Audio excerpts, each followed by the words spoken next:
हमारे साथ आपके सांसद संजय सिंह जुड़ गए हैं। सबसे पहले बहुत स्वागत है आपका संजय सिंह जी। नमस्कार।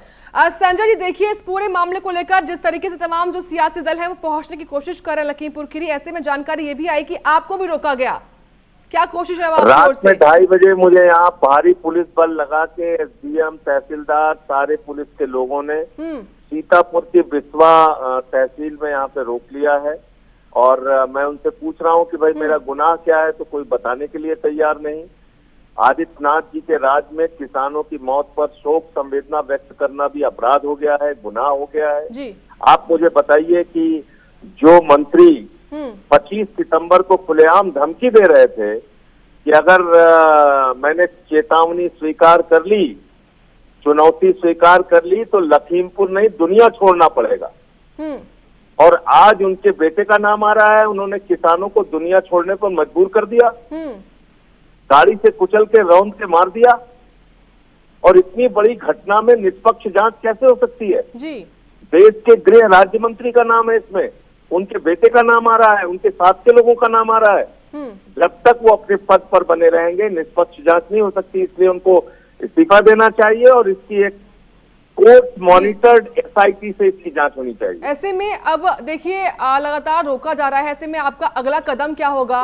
कैसे आम आदमी पार्टी मैं तो यहाँ पे बैठा हूँ, मैं तो बार बार पूछ रहा हूँ एसडीएम से, तहसीलदार से, पुलिस वालों से कि भाई हमारा अपराध क्या है, क्यों रोका है आपने? कोई बताने को तैयार नहीं। मैं यहाँ रात 2:30 बजे से यहाँ पे हूँ, अपनी गाड़ी में बैठा हूँ जी, अपने साथियों के साथ हूँ।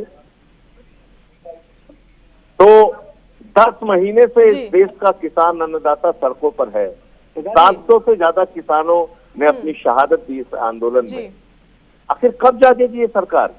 आपको याद होगा जब ये कानून आया था, सबसे पहले हम लोगों ने पार्लियामेंट के अंदर इसका विरोध किया था जी। अरविंद केजरीवाल जी ने दिल्ली में स्टेडियम नहीं दिया था जेल बनाने के लिए, जब किसानों को जेल में डालना चाहते थे जी। तो हम संजय जी, मैं आपको रोकूंगी। हमारे साथ प्राइम न्यूज के senior executive editor Prem ji जुट गए हैं। प्रेम जी, देखिए जिस तरीके से पूरा मामला लगातार तूल पकड़ता जा रहा है, और ऐसे में जो सियासी दल है वो भी लगातार कोशिश कर रहे हैं कि वो भी इस पूरे मामले को भुनाएं, और ऐसे में आप इसको कैसे देखते हैं? मैं आपके सवाल का जवाब दूं उससे पहले मैं संजय जी से एक सवाल करना चाह रहा हूं। संजय जी, ये बताइए कि अखिलेश के घर के बाहर भी समर्थकों का हुजूम है, वहां पे उनको हाउस अरेस्ट किया गया है। पंजाब के मुख्यमंत्री को आना था, उनको भी आने से अभी फिलहाल सरकार की तरफ से रोका जा रहा है। तो आप किस तरह से देख रहे हैं कि जो विपक्षी दल हैं, जितने विपक्षी पार्टियां हैं, आप लोग क्या एकजुट होकर कोई एक प्लान बनाने का सोच रहे हैं कि किस तरह से इसको काउंटर किया जाए, और किस तरह से सरकार जो केयर कर रही है, सरकार के जो रवैया है, उसको किस तरह से आप लोग हैंडल करेंगे? तो पहली बात तो ये कि ये निरंकुश सत्ता है आदित्यनाथ जी की, जो जिनके राज में अपराध पर अपराध होते जा रहे हैं, उसमें इनके नेताओं के नाम आते हैं, लेकिन पूरी की पूरी सरकार अपराधियों के साथ खड़ी हो जाती है। आपको याद होगा हाथरस कांड में भी यही किया था इन लोगों ने, विपक्ष के लोगों को वहां जाने नहीं दिया। मैं गया था तो मेरे ऊपर भी हमला हुआ था वहां पर। आज ये घटना हुई है, यहाँ पर भी किसी को नहीं जाने दे रहे हैं। ये बहुत ही निंदनीय कार्य है कि आप एक बार संवेदना व्यक्त करने भी नहीं जा सकते, दुख जताने भी नहीं जा सकते, जिनके साथ इतनी बड़ी घटना हुई उनके परिवार के साथ खड़े नहीं हो सकते। तो ये तो तानाशाही है, फिर डेमोक्रेसी का क्या मतलब है? संजय जी, केंद्रीय मंत्री जो हैं टेनी साहब, वो तो कह रहे हैं कि उनके बेटे की हत्या ही हो जाती अगर उनका बेटा वहां से भागकर नहीं निकल जाता। आप केंद्रीय मंत्री जी की क्या बात करेंगे? वो तो 25 तारीख को खुद कह रहे थे कि मैं अगर अपने पर आ गया तो दुनिया छोड़ना पड़ेगा सबको। वो वीडियो नहीं देखा है आपने? 25 सितंबर का बयान है मंत्री जी का, देश के गृह राज्य मंत्री हैं वो खुलेआम चुनौती दे रहे थे किसानों को कि अगर मैं अपने पर आ गया, मंत्री विधायक सांसद तो बाद में हूं, अगर मेरा पुराना इतिहास पता कर लेना, लखीमपुर नहीं दुनिया छोड़ना पड़ेगा। और वो काम करके दिखा दिया उन्होंने।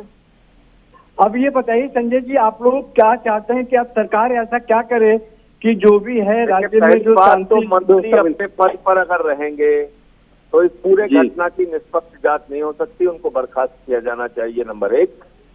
सुप्रीम कोर्ट या हाई कोर्ट मॉनिटर्ड एक एसआईटी से पूरे मामले की जांच होनी चाहिए नंबर 2। और किसानों को 1-1 करोड़ रुपए का मुआवजा मिलना चाहिए। आज इस दुख की घड़ी में किसानों के साथ सबको खड़ा होना चाहिए। और मैं प्रधानमंत्री जी से फिर अनुरोध करूंगा कि प्रधानमंत्री जी, हम लोगों ने पहले दिन से ही कहा था ये किसानों के मौत पर आपका हस्ताक्षर है, आप कृपा करके इस मौत के फरमान को वापस ले लीजिए, अभी भी वक्त है, ये तीनों काला कानून वापस लीजिए। इसके लिए 700 किसानों ने अपनी शहादत दी है। अब कम से कम इस सरकार को जरा सी भी इसमें संवेदना है तो जाग जाना चाहिए।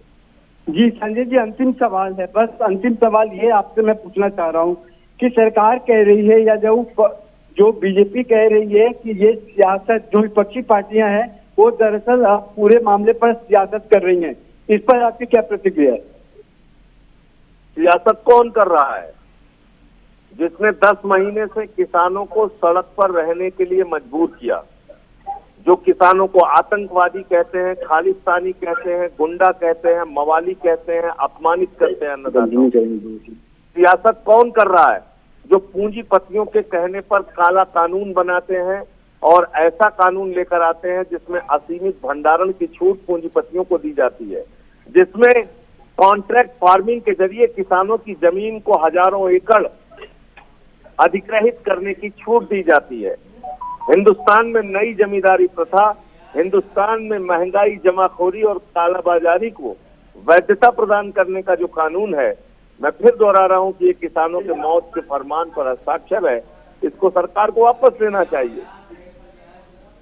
आज अरविंद केजरीवाल भी 12 बजे एक प्रेस कॉन्फ्रेंस करने वाले हैं। संजय जी, क्या लगता है आपको कि 12 बजे जो प्रेस कॉन्फ्रेंस होगा उसमें जो आपका स्ट्रेटजी होगा, आप लोग क्या सोच रहे हैं कि अरविंद केजरीवाल किस तरह का स्ट्रेटजी और किस तरह की बातें रखने वाले हैं, तो थोड़ा बताएं। अरविंद केजरीवाल जी ने अपनी कल ही उन्होंने इस पूरे घटना को लेके अपना बयान दिया था और मैं चूंकि रात 2:30 बजे से अभी यही इन लोगों के घेरे में हूं, तो फिर मेरी बात नहीं हो पाई है 12 बजे की प्रेस कॉन्फ्रेंस के बारे में। चलिए, बहुत बहुत शुक्रिया आपका संजय जी, प्राइम न्यूज से जुड़ने के लिए।